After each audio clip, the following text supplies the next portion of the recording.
શાળા કોલેજમાં બાળકોને પાણી બચાવવાના પાઠ ભણાવવામાં આવે છે, પરંતુ બીજી તરફ પાલિકા તંત્ર તેમજ બુલેટ ટ્રેનના તંત્રના કર્મચારીઓ અધિકારીઓના પ્રતાપે પાણીની લાઇનમાં ભંગાણ સર્જાતા મૂલ્ય પાણી રસ્તે બિનઉપયોગી વહી જાય છે।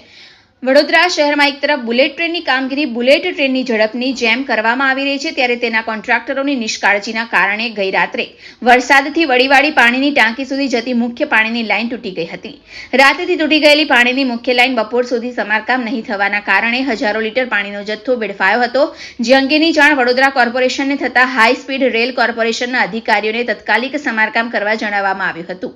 આ અંગે વોર્ડ નંબર 1ના કોંગ્રેસના કોર્પોરેટર જહા ભરવાડે જણાવ્યું હતું કે બુલેટ ટ્રેનની ચાલતી કામગીરી દરમિયાન ગઈ રાત્રે 12 વાગે પાણીની મુખ્ય લાઇન તોડી નાખતા પાણીનો વેડફાટ થઈ રહ્યો છે, ત્યારે જવાબદાર કોન્ટ્રાક્ટર સામે દંડનીય કાર્યવાહી કરવી જોઈએ। એક તરફ શહેરમાં ઘણા વિસ્તારોમાં લોકો પાણીની સમસ્યાનો સામનો કરી રહ્યા છે, ત્યાં બીજી તરફ આટલી ટેકનોલોજી ધરાવતા બુલેટ ટ્રેન તંત્રની ભૂલના કારણે અમૂલ્ય પાણીનો વેડફાટ સર્જાયો હતો।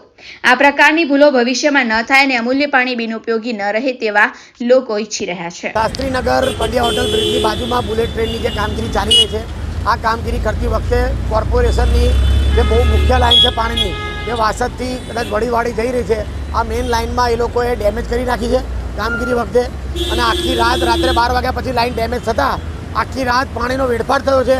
એટલું બધું પાણી વહી ગયું છે કે લાખો કરોડો ગેલન પાણીનો ખુલ્લેઆમ વેડફાટ થયો છે। તમે જુઓ કે સવારે મને લોકોએ કીધું કે આટલા વિસ્તારમાં જાણે નદી વહી રહેવાય એવું માહોલ સર્જાયો હતો।